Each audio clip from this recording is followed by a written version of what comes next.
we have about 20 minutes left, so this might be a good time to maybe talk about the films as a whole. And like, what connections do you see between them? What was it like to kind of get a window so personally into people's experience of this?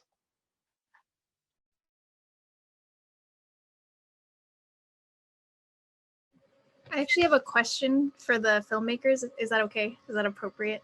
Okay. Okay, cool. So I was just thinking about how we find ourselves in this moment months after you all wrapped production. And there's this sort of common theme of it ending with acceptance and hope. Um, do you think that you're still at this moment in that phase, or do you think maybe there's a sequel phase that you've moved into in the last few months?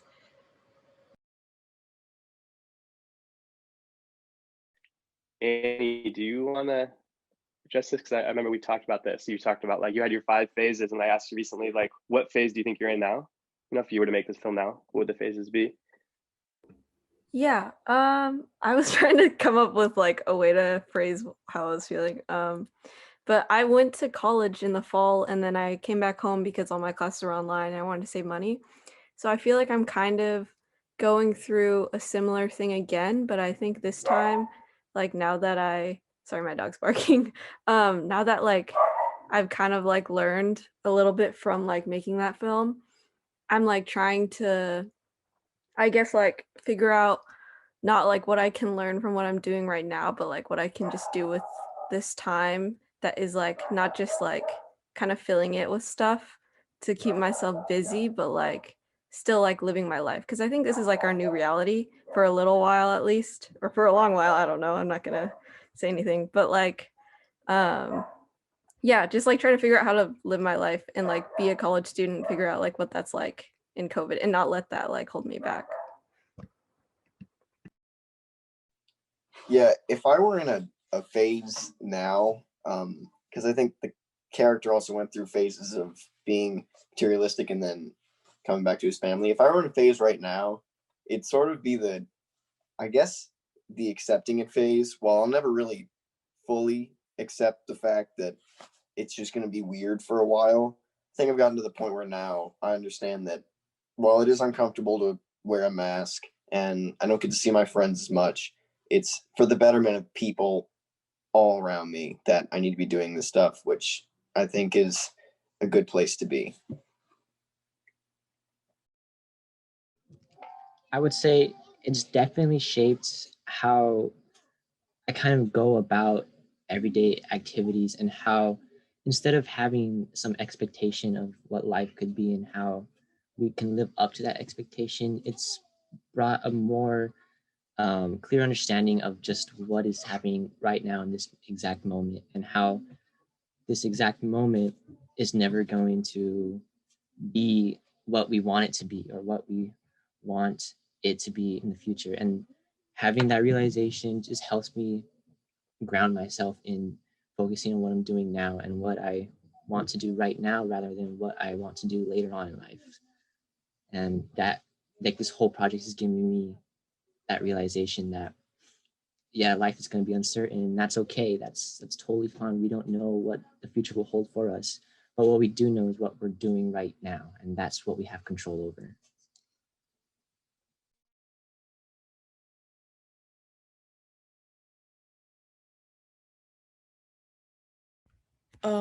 I would definitely say, well, like through quarantine, I feel like I've had a huge mindset change on the world. Like it completely like took a pause and like really got me to really think about the world.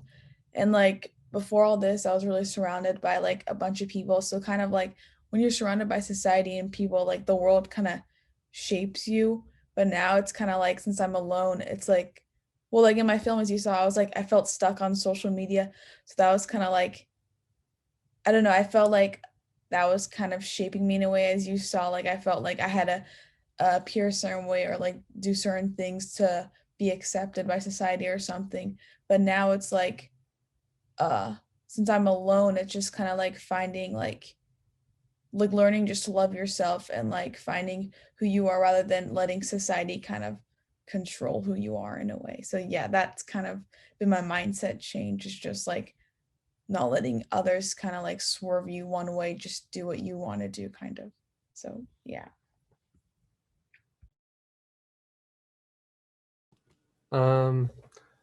So as I answered like a question earlier, but I would say that if I had made like a part 2 to this, it like the sequel would be worse than the original, just like in real life, because it's really just been the same thing for me for the past 7-8 months. And yeah, it was like much more strict in the beginning, but over time it just builds up and eats at you, and you just get really bored. And then like I just want to go back to school. Like, even though that like you would never think you would say that after 7 months, like in March I was like, okay, I get like 2 weeks of a break or whatever, and then we get to go back. But then yeah, this time off really makes you reflect and like miss everything that you had before. So maybe in the future I can really appreciate it, and like going into my college freshman year, um I'll get to make up for what I missed all senior year. I'm gonna have to agree with Kyle on that one, and also Annie, because although this is kind of our new reality and this is gonna be regular life for probably a long time, I think my sequel would probably be worse too. I still have a hard time grappling with the fact that we don't know when this is gonna be over, and that's a really scary thought. Which I like to avoid, but it's something that I would confront if I were to make a part 2 to my own film.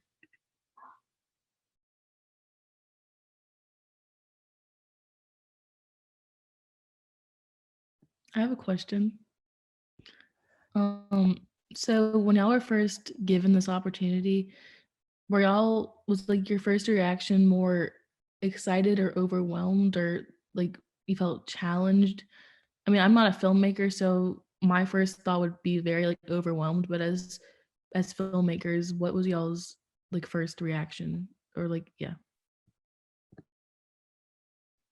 I actually have a lot of feelings about this, because when I was first contacted by Joe, I was honestly pretty nervous. I didn't know any of the other filmmakers prior to our very first Zoom, which happened like probably a month into like starting our films. So we didn't know each other, but we were working on the projects already. And I was definitely overwhelmed. I was like, oh my gosh, I was a little self-conscious about like, I don't really have much experience in this, but I love video and I want to do it. And I did it. It was a little overwhelming at first, I would have to agree. But over time, as I got to know the other filmmakers, we kind of just bonded, and it was pretty easy to get to know them. And I'm really lucky to have had their guidance on a lot of things when it came to editing and script writing and things like that. So it turned out okay in the end. But initially, I was pretty nervous to take on something so big. So for this project, when I first received word, I was like really confused, because I wasn't a part of the original, and then Mikhail had brought me on to the project, and then like we were supposed to do this documentary style video where we gather shots, and then it like switched up, and then we eventually all created our own films. And then so yeah, I felt like, yeah, I was really confused. And then like, but that was like the beauty of everything. We all grew together and like evolved our films together. And like, yeah. So, Yeah, adding to what Kyle was saying, yeah, originally Joe had contacted my teacher, who is my film teacher, and he told me about it. And I thought, oh, this is a perfect opportunity to bring Kyle on board, because I felt Kyle had the necessary experience and perspective on this type of topic. And given the original story that I had come up with, I told Joe about it, and he basically had like this format that was pre-assigned and predetermined. And I was telling him how we should make it more free and more expressive to capture how we each individually felt rather than have a collective sort of format that we all have to follow by. And so from that allowed us to grow, I feel, even more and grow more deeper within each other and have these deeper connections and experiences.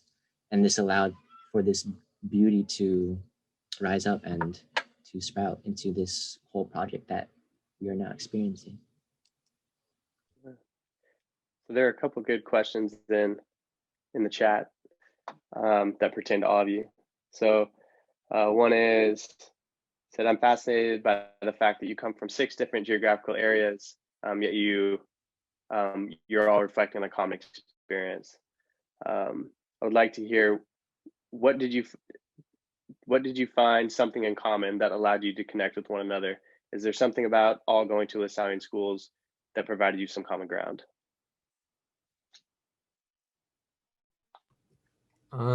I felt like it's not just that we all went to LaSallian schools, but we're teenagers and young adults, and I felt that all young adults and teenagers can attest to our stories and like find something to grasp onto or an idea that they resonated with really deeply, and felt like you could have had any other 6 young adults or teenagers that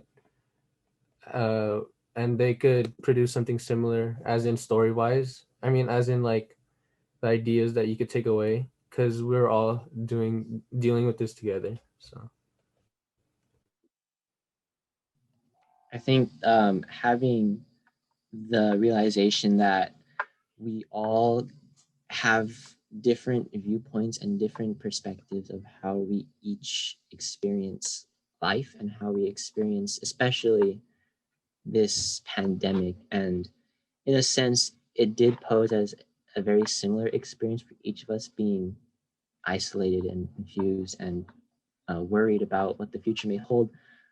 But if you look deeper into that, each of us had a very specific moment or a very specific emotion that we felt that pertains specifically to us. And knowing that we experience things differently instead of exactly the same shows that beauty in life and how it's viewed from different viewpoints and experienced in different ways. So it allows for people to tell different stories and to tell different things and have a connection so we can find similar points and similar experiences. Yeah. So, yeah. wait, I so I didn't mean like 6 other people could just like create our films, because I felt like everybody else did really good job. I'm just saying like 6 other students would also have similar mindsets or ideas.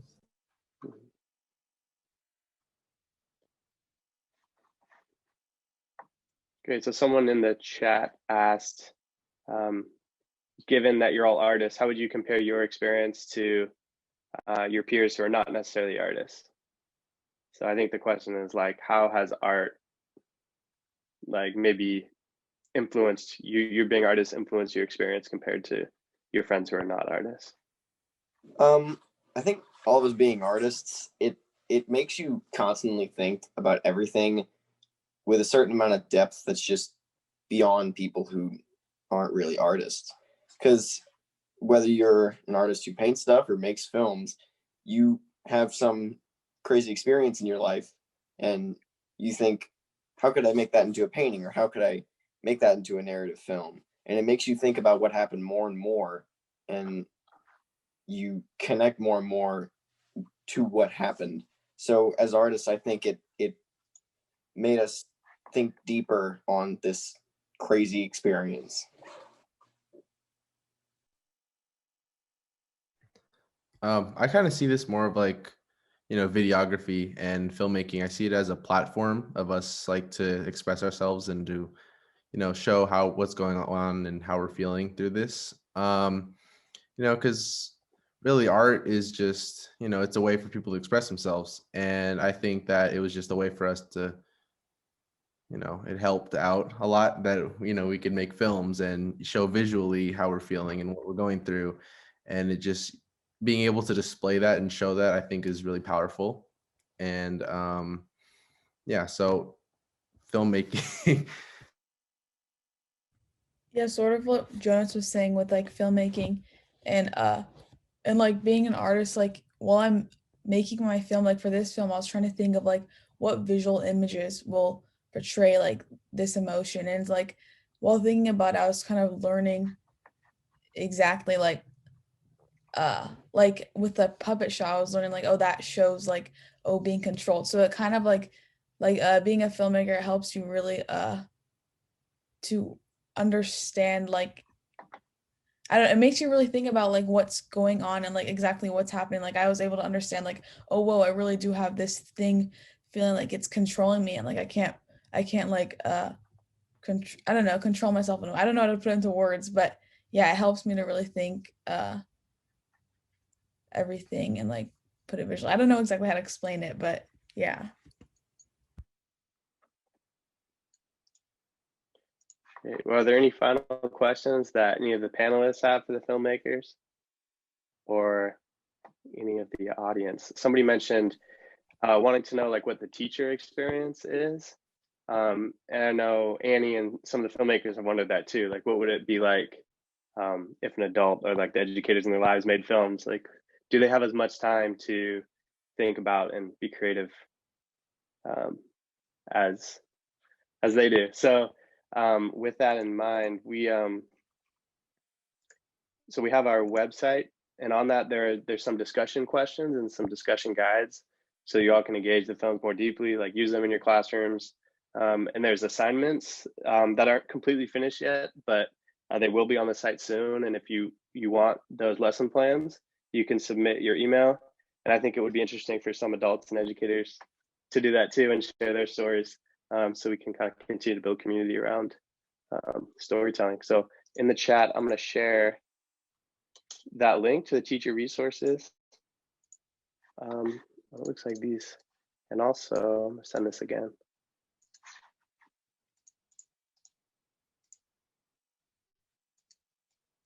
Oh, those didn't send, but maybe we can send follow-up. These are just like general, you know, because mental spiritual health is a theme in all of these, we wanted to connect you all to resources in case there's something that you want to explore. And then is there anyone else who would like to add? Janelle, you want to take us out? Yeah, sure. Thanks, Joe. So I am Janelle Klusterman, the Director of Leadership Formation with the district and through the Office of Education, and I'm former principal at Mullen High School. So I just want to speak on behalf of all of us adults and teachers and the folks in the Office of Education, and thank you all, filmmakers, because your ability to share with us what you have been going through and the courage that you showed to put it out there for us to see is something that we admire. And most importantly, the resiliency that each of you have in all the young people in our realities right now, in our schools. The resiliency is incredible. And I don't know much more than I can say is you make us all very, very proud. So Annie, Brianna, Jonas, Keo, Kyle, Brianna, and Zach, thank you for sharing your gifts and your talents, just sharing a little bit of yourself with us all this evening.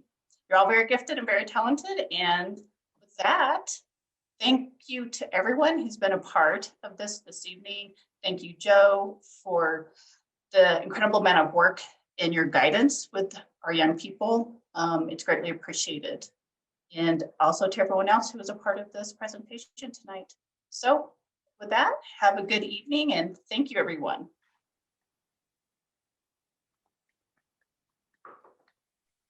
Thank you everyone for coming today. Thanks, everybody.